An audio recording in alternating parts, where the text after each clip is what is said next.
नमस्कार। मुद्दे की बात पे आप सभी का स्वागत। मैं हूं आपके साथ यशी शुक्ला और सीधे आपको ले चलता है दिल्ली भारत मंडपम, जहां पर राष्ट्रीय अधिवेशन बीजेपी का चल रहा है और केंद्रीय गृह मंत्री अमित शाह क्या कुछ कह रहे सुन लेते हैं। मित्रों, भारत ने वैक्सीन का निर्माण किया। 100 से ज्यादा देशों में हमारा वैक्सीन गया। वैक्सीन के माध्यम से आज 140 करोड़ का देश कोरोना से सुरक्षित हुआ। उसको भी मोदी वैक्सीन कर आपने बदनाम करने का प्रयास किया, मगर देश की जनता ने भी, आज भी कोई वैक्सीन लेने जाता है तो कहता है मोदी वैक्सीन दे दो भाई, मेरी इम्यूनिटी खत्म हो गई।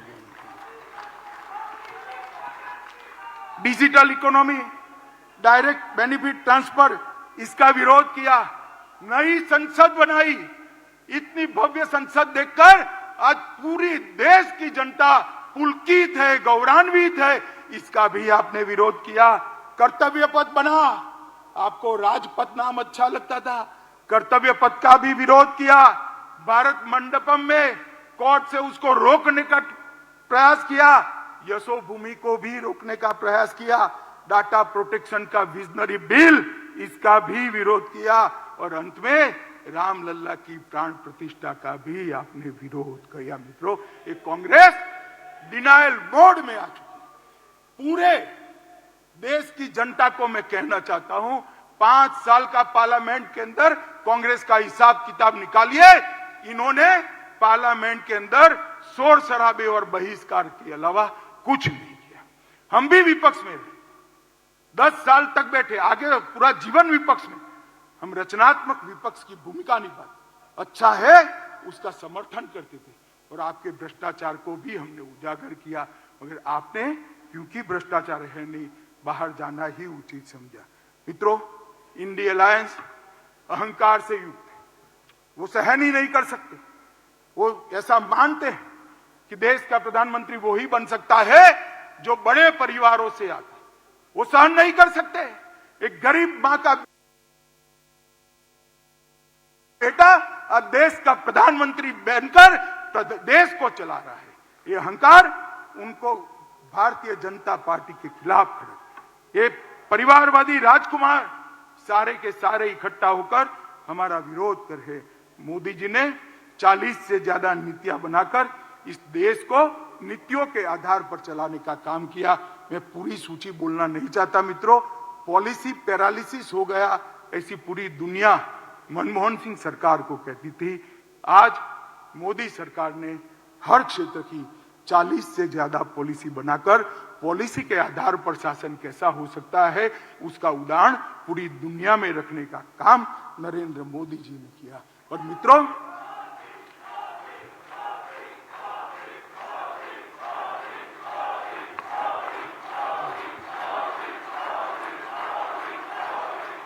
भारत माता की। मित्रों, मैं और आप हमारे नेता के वखान करें, पत्रकार भी कहेंगे, एक घमंडिया गठबंधन भी करेगा, आपको ऐसा ही करोगे। मगर मैं आज देश की जनता का भी धन्यवाद करना चाहता हूं।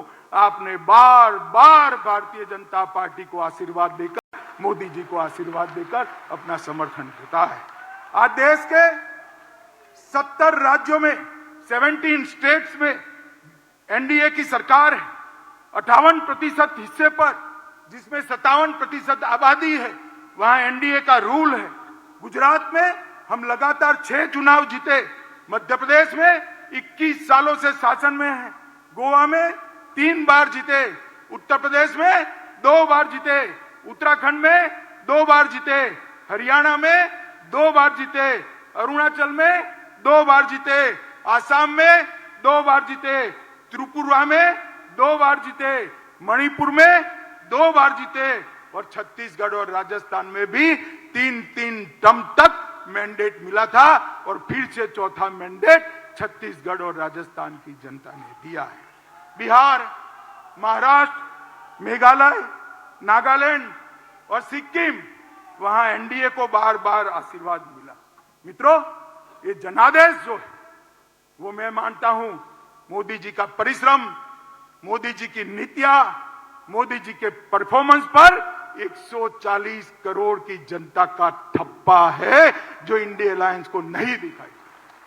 भाई और बहनों, मैं अंत में इतना कहना चाहता हूं, अभी अभी इंडिया अलायंस वाले के जो नेता है कांग्रेस पार्टी, एक भारत जोड़ो यात्रा तोड़ना, तो निवेदन तो आपके भारत तोड़ने के हैं, भारत जोड़ो यात्रा लेकर निकले। मैं उनको कहना चाहता हूं, किसी भी पार्टी के कार्यक्रम और यात्राएं, राजनीतिक कार्यक्रम, वो पार्टी का परिचय कराते। कांग्रेस पार्टी आजादी के बाद जितने भी आंदोलन किए, सत्ता में वापस आने के लिए किए। भारतीय जनता पार्टी का 1950 से इतिहास है। हमने जब भी आंदोलन किए, देश के लिए किए, सिद्धांतों के लिए किए, जनता के लिए। सबसे पहले जम्मू कश्मीर के लिए श्यामा प्रसाद मुखर्जी शहीद हुए, हमने 370 हटाने का आंदोलन किया। गोवा बचाओ का आंदोलन भारतीय जनता पार्टी ने किया। कच्छ का सत्याग्रह भारतीय जनता पार्टी ने किया। गौ हत्या पर प्रतिबंध लगाने का आंदोलन जनसंघ ने किया। आपातकाल के विरोध में हम लड़े। असम में घुसपैठियों के खिलाफ हमने पूरे देश को मोबिलाइज किया। राम जन्मभूमि का आंदोलन भी केवल और केवल भारतीय जनता पार्टी ने किया। भ्रष्टाचार के खिलाफ अडवाणी जी के नेतृत्व में हमने आवाज उठाई। तेलंगाना आंदोलन भी भारतीय जनता पार्टी ने किया और सबरीमाला का आंदोलन भी भारतीय जनता पार्टी ने किया। हमारी पार्टी ने कभी भी सत्ता प्राप्त करने के लिए आंदोलन नहीं किए हैं, जनता के परेशानियों के लिए किए, सिद्धांतों के लिए किए और देश को सुरक्षित। अब हम सब ने देश की जनता के सामने जाना है।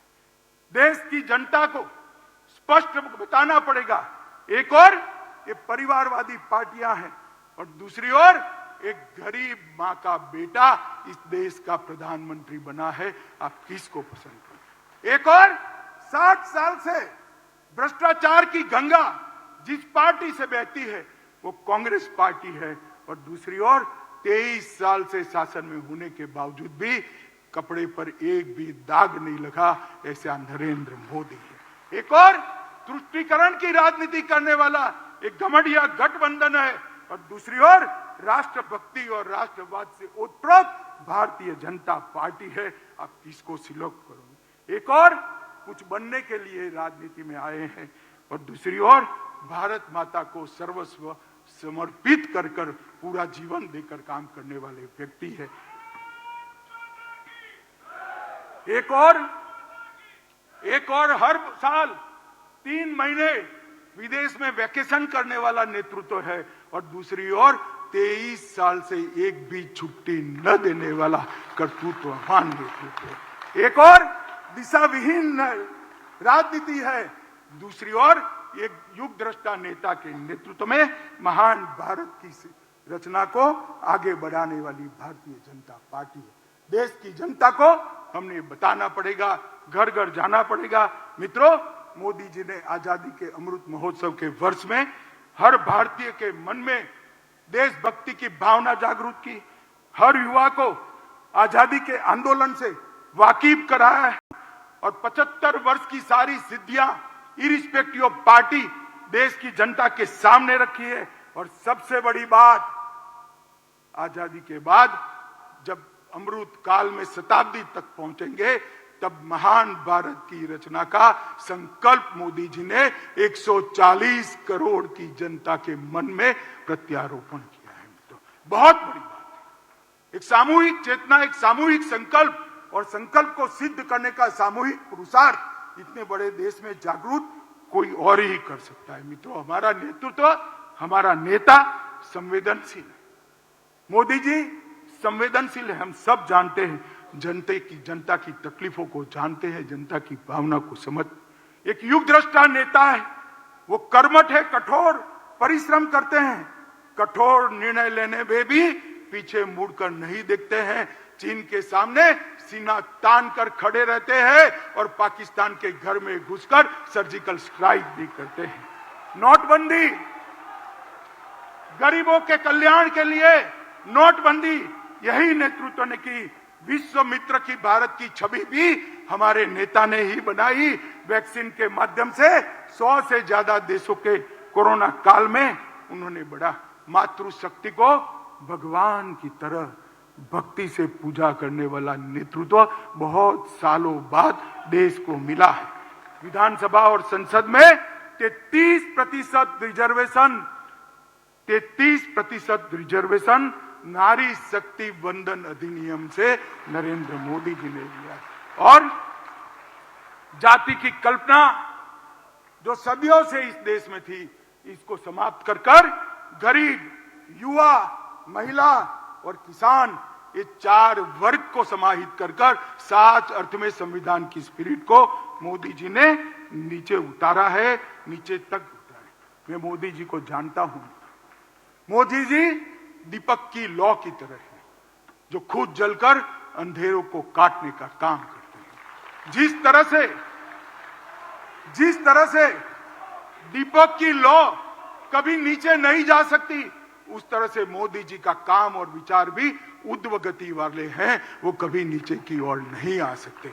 और मुझे विश्वास है कि मोदी जी के ये ऊर्ध्व गति वाली सोच, ऊर्ध्व गति वाली कर्मठता और ऊर्ध्व गति वाले परिश्रम से ही ये देश 2047 में महान भारत बनेगा, विकसित भारत बनेगा और पूरी दुनिया गौरव से देखती रहेगी भारत माता की जलहल होती हुई छवि को और सम्मान करेगी।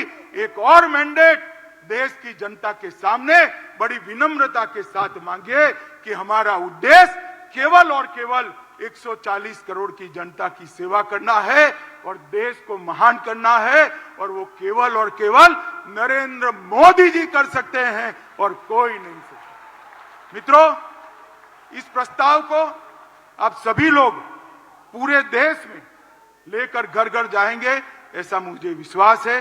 अंत में फिर से एक बार दोनों हाथ उठाकर प्रचंड आवाज के साथ भारत मां का जयकारा लगाएंगे। बोले भारत माता की, भारत माता की, भारत माता की।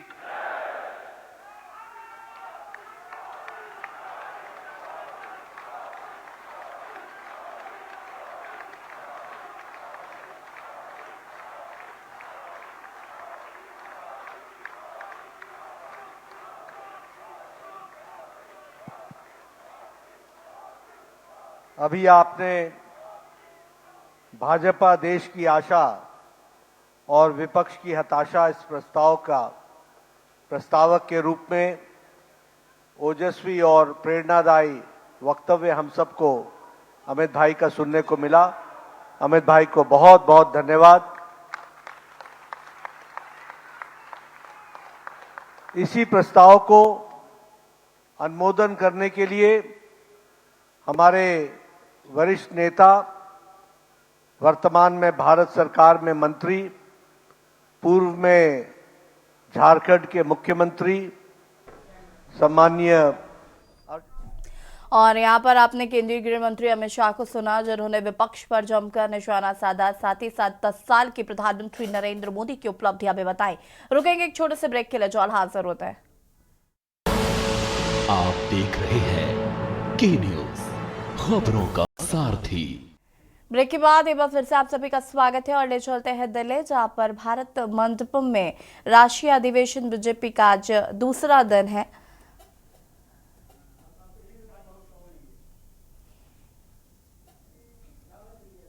माननीय गृह मंत्री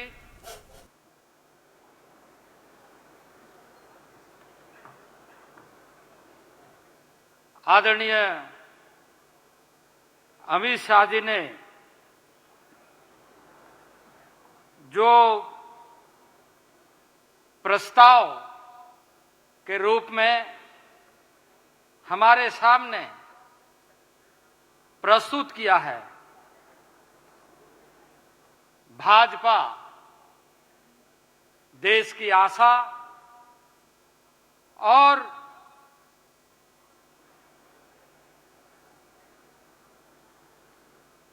इंडी गठबंधन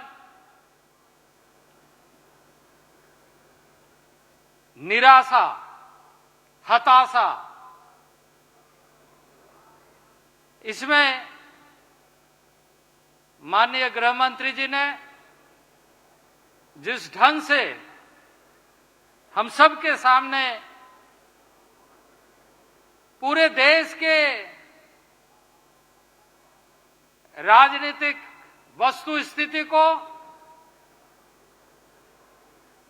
भारत के बढ़ते हुए विकास की गाथा को, संकल्पों को और इंडी गठबंधन की सत्ता लोलुपता, निराशा, हताशा और जो इनके नेताओं का डिप्रेशन जिसे कहा जाए, उसकी पूरी व्याख्या की है। और यहां मैं इस बात के साथ अनुमोदन करना चाहता हूं, अनुमोदन के लिए आपके बीच में हूं कि जिन बातों का उल्लेख माननीय गृह मंत्री जी ने किया, हम सब मिलकर के कहे अब की बार,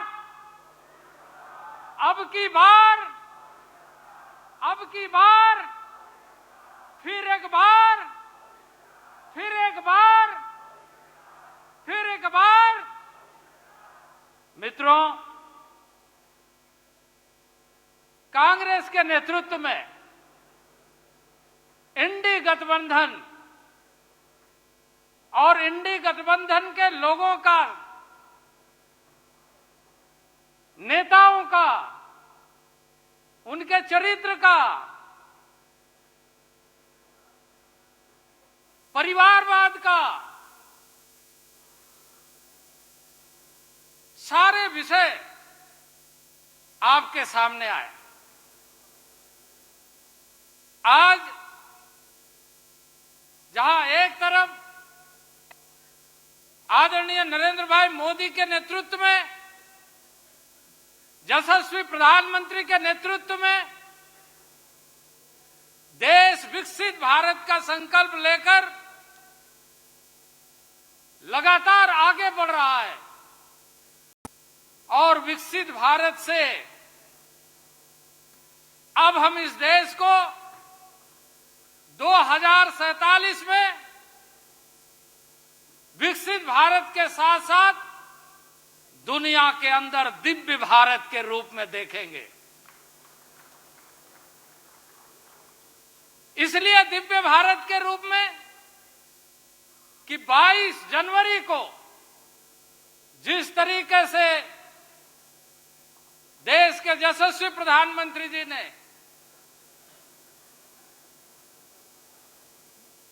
रामलला के मंदिर का, परिसर का पूरे विश्व में एक संदेश देते हुए कि भारत किस तरीके से आदिकाल से अपने सांस्कृतिक विरासत को लेकर वसुधैव कुटुंबकम का मंत्र को लेकर प्राचीन सभ्यता के साथ आगे बढ़ते हुए अपना नेतृत्व को, अपने संस्कृति को बनाए रखा है। एक तरफ जहां सत्ता लोलुपता के बल पर सत्ता के दुरुपयोग करने का और जिसकी चर्चा हमारे सामने आई कि इनके शासनकाल में कि किस तरीके से जमीन, आसमान, धरती, आकाश, पाताल सब जगह घोटाले ही घोटाले, पॉलिसी पैरालाइसिस और सत्ता प्राप्त करने के बाद ऐसे दलों ने इस देश में, इस देश की जनता को खास करके, चाहे वो दलित हो, चाहे आदिवासी हो, चाहे पिछड़े हो, उनके ऊपर मेहरबानी जताने का काम किया। सत्ता प्राप्त जनता कराती है, लेकिन संता प्राप्त करने के बाद यह मेहरबानी का कार्य, एहसान जताने का काम कांग्रेस ने किया है। कोई भी कार्य उन्होंने देश के जनता के हितों को ध्यान में रख करके नहीं, बल्कि इस बात को ध्यान में रखते हुए कि हम उन पर बेबसी, लाचारी, गरीबी और इस तरीके से मेहरबानी का एक भार उसके ऊपर चढ़ा दे, ताकि वो हमेशा उसी मेहरबानी के तले दबे हुए हमारा समर्थन करता रहे। लेकिन यशस्वी प्रधानमंत्री, आप देख रहे हैं के न्यूज़, खबरों का सारथी।